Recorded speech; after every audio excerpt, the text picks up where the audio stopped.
Paano gumawa ng yema? Simple lang. Syempre, hindi na mawawala sa atin yung condensed milk. Isa lang.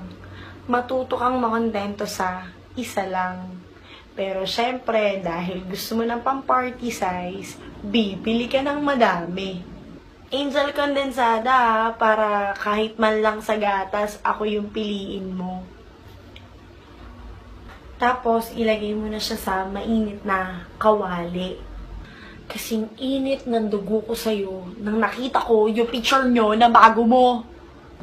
Halu-haluin mo lang hanggang yung malapot na yema unti-unti nang namumuo. Parang galit ko sa'yo.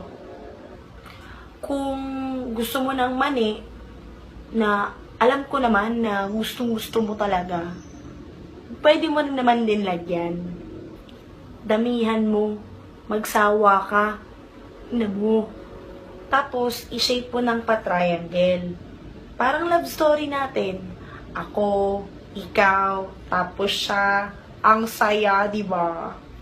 Tapos, balutin mo na ulit, tapos iwanan mo na ulit. Total, doon ka pa rin naman magaling, di ba? Pero kung ayaw mo nang iwanan, tapos patay gutom ka, gusto mo pa rin kainin, okay lang naman.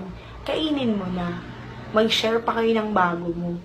Huwag ka mag-alala, wala akong nilagay na lason dyan. Kabiteran ko ang papatay sa'yo.